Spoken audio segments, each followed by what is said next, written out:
Kasi may mga kabarangay kami na mga PDL na minsan nagkamali, napunta sila sa PE. Ang natutunan nila doon sa loob ay yung pagpipinta ng mga artwork. And doon sa loob, doon ko na-discover rin na may talent din pala ako. Paglaya ko, dinidiretso ko sa barangay at yung grupo nga namin, pre-post namin yung aming project na magturo sa mga youth, particularly sa mga juvenile delinquent.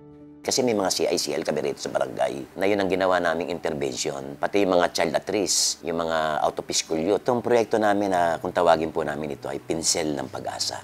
Masaya po ako dahil po dito natuto po akong bigyan ng kulay ang buhay ko po. At na kahit po ako minsan na nagkamali ay kaya ko po ipakita na kaya ko pang magbago. Yung mga mahilig sa pagpipinta, hindi naman lahat ay CICL. Intervention. Pangalawa, para maiiwas din natin yung mga kabataan doon sa mga sobrang paggamit ng gadget, di ba? Sa mga internet, mga social media, yung mga maibaling nila yung vision nila o yung mga libangan nila doon sa pakikinabangan. At nakita naman talaga namin na yung mga bata, interesado. Ito pong anak ko, lagi niya sinasabi na I want to be an artist. Sa mga sketchpad po nila yung tao po. Ito po yung kagabi po niyang drawing ni Ate Chloe.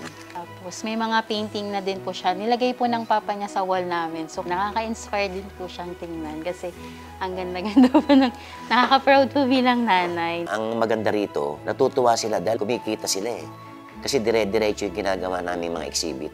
Nakikipag-ugnayan kami sa mga katulad Sandigan, yan sa Quezon City o dyan sa RTC. Nag-exhibit na rin yung mga bata na yan. Ito po ay charcoal. Nagawa ko po to honestly dahil po talaga sa support po nila. Sila po talaga yung tinitignan ko. Kapag gumagawa din po ako ng art, dapat po talaga may expression kung ano po yung nararamdaman mo. Para po sa akin, painting is a form of art expression and aesthetic po. Something that is comforting to eyes and makes you have a good mood po.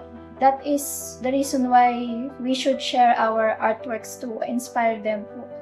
Ang message ko lang doon sa mga kabataan natin gusto sumali, libre yung brush, libre yung canvas, libre yung pintura, lahat ng gamit na sa pagpipinta, libre. Punta kayo rito at welcome po kayong lahat.